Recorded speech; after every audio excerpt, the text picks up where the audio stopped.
last week I had a big issue with, in fact, we're going to adjust this a little bit. Last week I had a big issue with messing up words, and we don't want to do that again. So we're going to bring the screen a little bit closer to us so the words are a little bit bigger for us and see if that's better this week. Last week I had 3 days where I had a lot of issues narrating, and I don't want to repeat that this week. So we're going to bring the screen a little bit closer to our faces and see if that fixes the problem. Let's go. How long is this chapter supposed to be?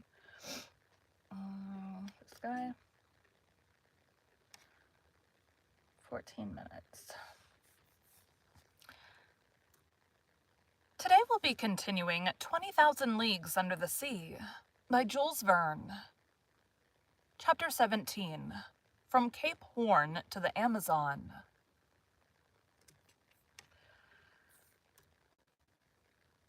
How I got onto the platform, I have no idea. Perhaps the Canadian had carried me there. But I breathed. I inhaled the vivifying sea air. My 2 companions were getting drunk with the fresh particles. The other unhappy men had been so long without food that they could not with impunity indulge in the simplest aliments that were given them. We, on the contrary, had no ends to restrain ourselves. I don't like this. It's like, I don't know, my eyes are having to move more. I don't like it. We could draw this air freely into our lungs, and it was the breeze. The breeze alone that filled us with this keen enjoyment. Ah, said Conseil, how delightful this oxygen is. Master need not fear to breathe it. There's enough for everybody. Ned Land did not speak, but he opened his jaws wide enough to frighten a shark. Our strength soon returned, and when I looked round me, I saw we were alone on the platform. The foreign seamen in the Nautilus were contented with the air that circulated in the interior. None of them had come to drink in the open air. The first words I spoke were words of gratitude and thankfulness to my 2 companions. Ned and Conseil had prolonged my life during the last hours of this long agony. All my gratitude could not repay such devotion. My friends, said I, we are bound one to the other forever, and I am under infinite obligations to you.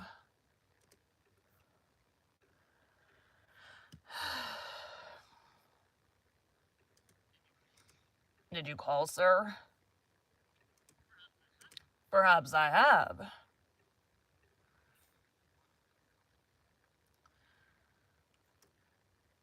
Which I shall take advantage of, exclaimed the Canadian. What do you mean? Said Conseil. I mean that I shall take you with me when I leave this infernal Nautilus. Well, said Conseil, after all this, are we going right? Yes, I replied, for we are going the way of the sun, and here the sun is in the north. No doubt, said Ned Land. But it remains to be seen whether he will bring the ship into the Pacific or the Atlantic Ocean. That is, into frequented or deserted seas. I could not answer that question. And I feared that Captain Nemo would rather take us to the vast ocean that touches the coasts of Asia and America at the same time. He would thus complete the tour around the submarine world, and return to those waters in which the Nautilus could sail freely. We ought, before long, to settle this important point. The Nautilus went at a rapid pace. The polar circle was soon passed, and the course shaped for Cape Horn. We were off the American point, March 31st, at 7 o'clock in the evening. Then all our past sufferings were forgotten. The remembrance of that imprisonment in the ice was effaced from our minds. We only thought of the future. Captain Nemo did not appear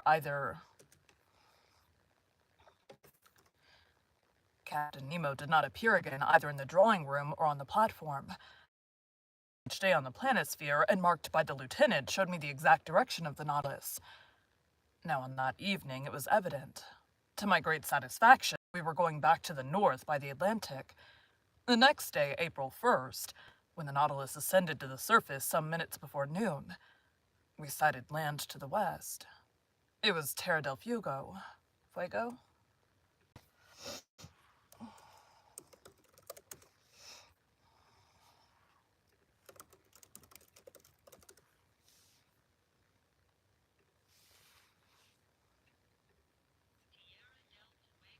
Fuego. It is Terra del Fuego, which the first navigators named thus from seeing the quantity of smoke that rose from the natives' huts.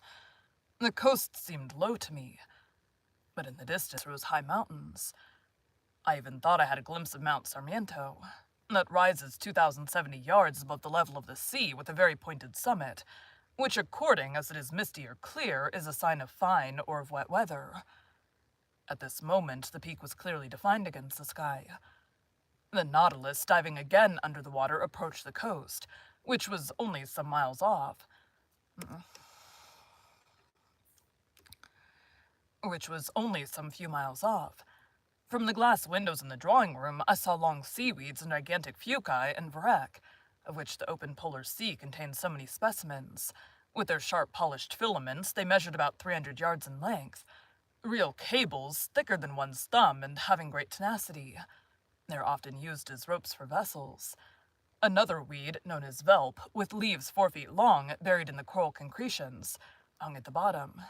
It served as nest and food for myriads of crustacea and mollusks, crabs and cuttlefish. Their seals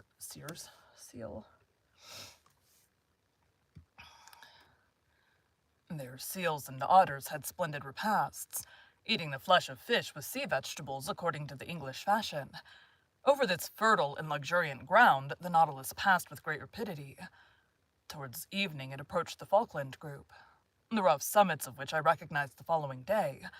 The depth of the sea was moderate. On the shores, our nets brought in beautiful specimens of seaweed, and particularly a certain fucus, the roots of which were filled with the best mussels in the world.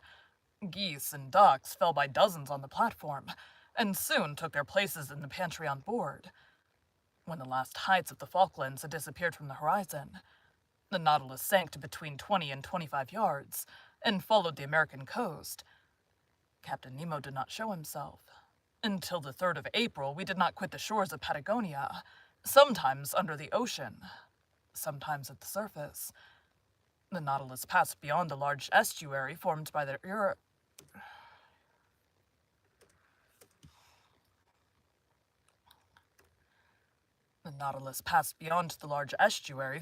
Uruguay. Its direction was northwards and followed the long windings of the coast of South America. We had then made 1,600 miles since our embarkation in the seas of Japan. About 11 o'clock in the morning, the Tropic of Capricorn was crossed on the 37th meridian, and we passed Cape Frio standing out to sea.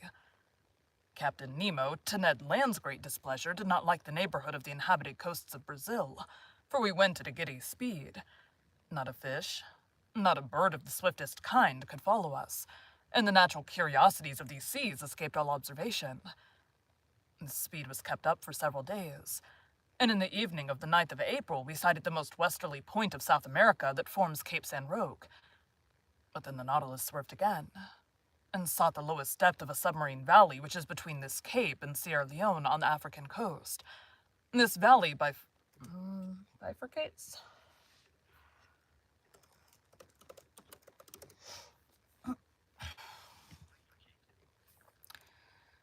This valley bifurcates the parallel of the Antilles. Oh my god.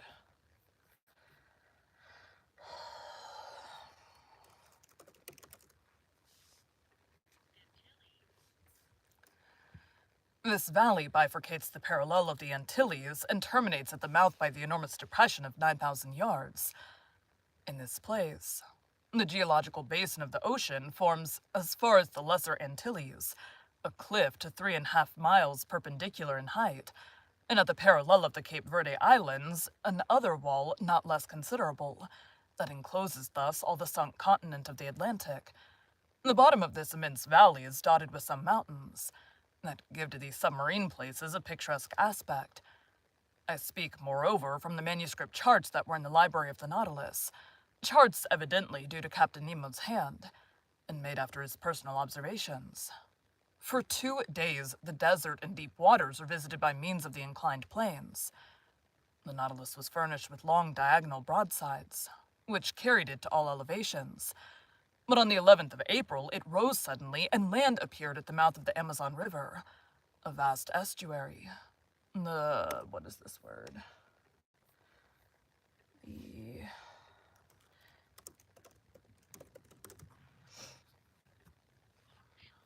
embouchure. Not what I would have said, but okay. The embouchure of which is so considerable that it freshens the seawater for the distance of several leagues. Car. Actually, truck. Very loud truck.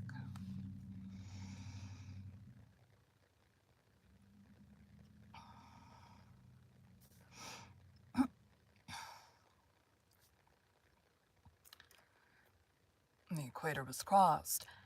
20 miles to the west where the... What the heck is this word? Guianas.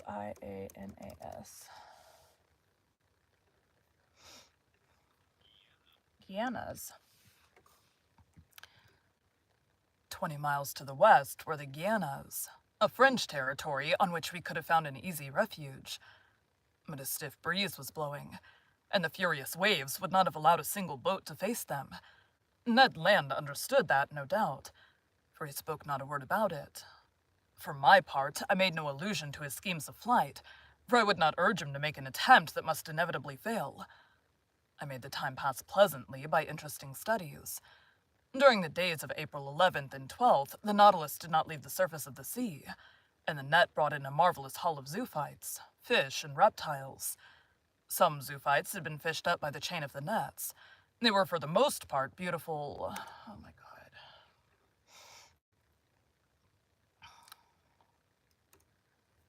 They were for the most part beautiful phytachelines, belonging to the actinidian family, and among other species the Phylactylus protexta, peculiar to that part of the ocean, with a little cylindrical trunk, ornamented with vertical lines speckled with red dots, crowning a marvelous blossoming of tentacles.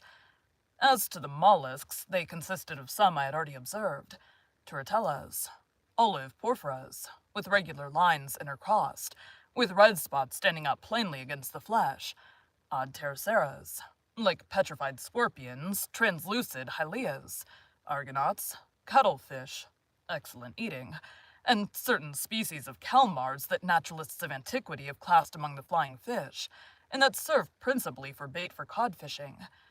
I had now an opportunity of several studies. I had now an opportunity of studying several species of fish on these shores. Amongst the cartilaginous ones, Petromonesias prica, a sort of eel, 15 inches long with a greenish head, violet fins, gray-blue back, brown belly, silvered and sewn with bright spots, the pupil of the eye encircled with gold. A curious animal that the current of the Amazon had drawn to the sea, for they inhabit fresh waters. Tuberculated streaks with pointed snouts and a long loose tail, armed with a long jagged sting. Little sharks, a yard long, gray and whitish skin, and several rows of teeth bent back, that are generally known by the name of pantoflues. Pantoflues. I'll look up how to say this word. P-A-N-T-O-U-F-F. Can this never find these words? It says it is a slipper. We're talking about a shark. A shark is not a slipper. That is also slipper. Rude.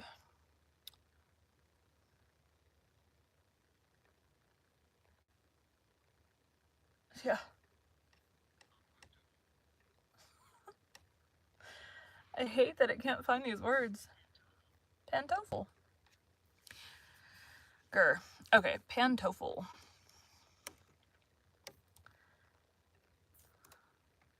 That are generally known as pantoffels.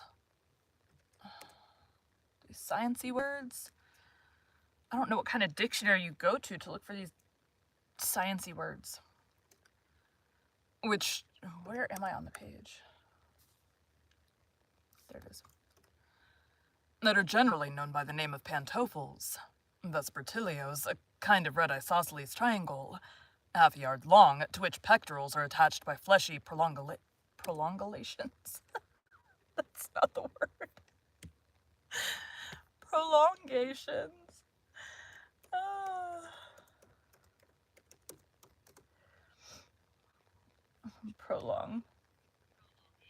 Prolongation. Words are hard. Half a yard long. Half a yard long, to which pectorals are attached by fleshy prolongations that make them look like bats, but that their horny appendage, situated near the nostrils, has given them the name of sea unicorns. Lastly, some species of ballistae.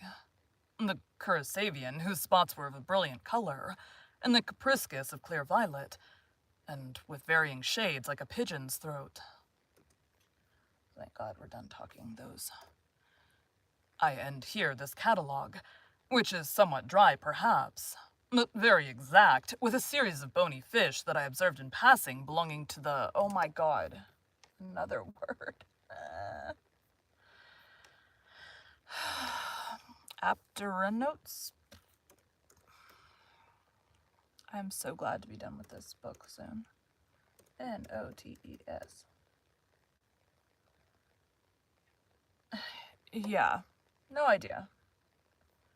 It's not afternoons, it's not after tastes, it's not after notes. The word ain't in the dictionary.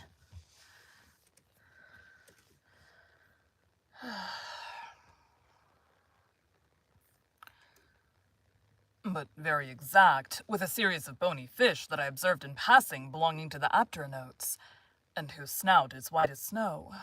The body of a beautiful black, marked with a very long, loose, fleshy strip. Here's another long word. Adon. Why are there so many letters in science words? Odontognates. So many letters. Odon. Let's see if I can find this word. Odon. Tognates. Nope. This one's similar. It's probably it. Oh, there's no audio on how to say it. Odontognathé. It's here, but there isn't how to pronounce it. So helpful. Ugh. Odontognaths, armed with spikes. Sardines 9 inches long, glittering with a bright silver light. A species of mackerel provided with 2 anal fins. Centronotes of a blackish tint that are fished for with torches. Long fish, 2 yards in length, with fat flesh. Long fish, 2 yards in length, with fat flesh, white and firm, which, when they are arc fresh, taste like eel, and when dry, like smoked salmon. Labries half red, covered with scales only at the bottom of the dorsal and anal fins. Chrysoptera. Might be Terra. Chrysop. Oh, I accidentally put a V there. Resop.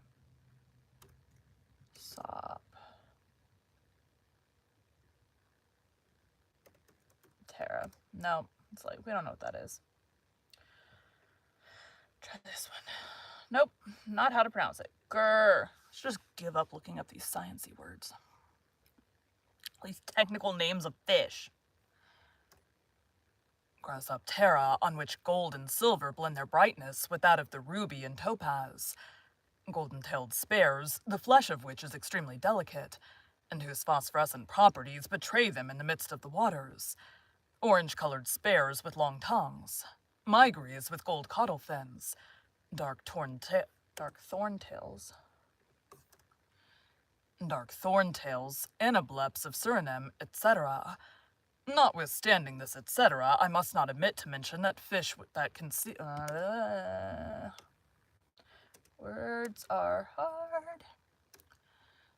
Notwithstanding this, etc., I must not omit to mention fish that Conseil will long remember, and with good reason.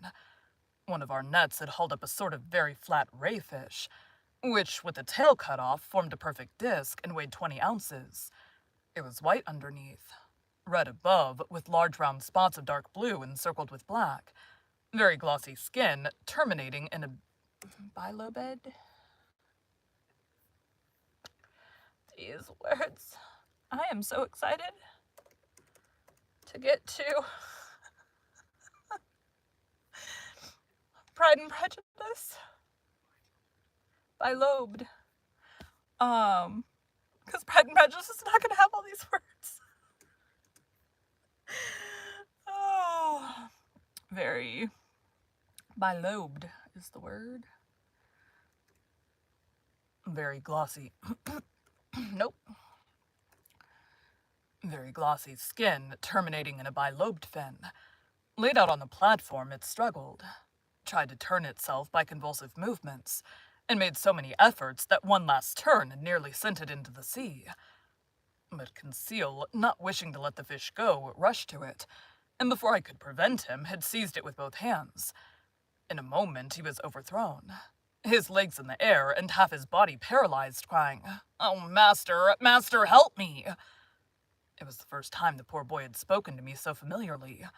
The Canadian and I took him up and rubbed his contracted arms till he became sensible. The unfortunate Conseil had attacked a crampfish of the most dangerous kind, the cumana. That's a shorter word, maybe. If we spelled it right, we could get it right. Hey! No, that's a location.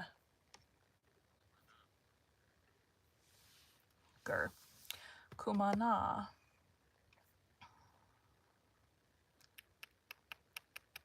Where did it go? The kumana. This odd animal, in a medium conductor like water, strikes fish at several yards' distance. So great is the power of its electric organ, the two principal surfaces of which do not measure less than 27 square feet.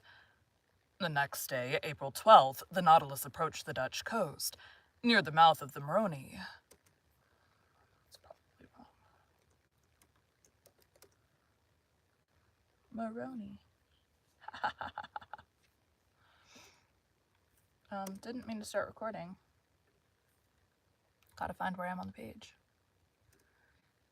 There, several groups of sea cows herded together. They were manatees, that, like the dugong in the Stellara, belonged to the Skinnian order. These beautiful animals, peaceable and inoffensive from 18 to 21 feet in length, weigh at least 1,600 weight. I told Ned Land and Conseil that provident nature had assigned an important role to these mammalia. Indeed, they, like the seals, are designed to graze on the submarine prairies, and thus destroy the accumulation of weed that obstructs the tropical rivers.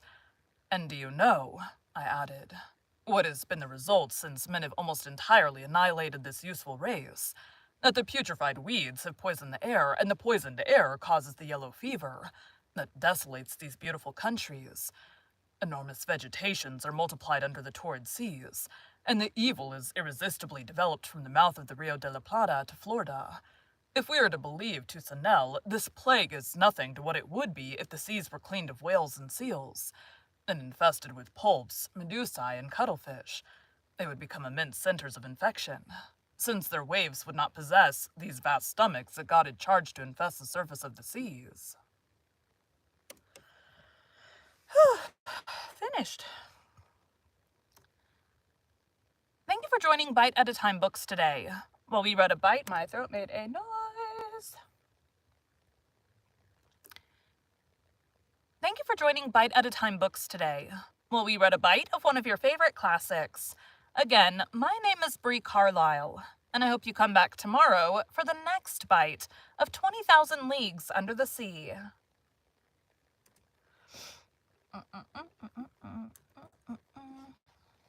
All right, thanks, guys.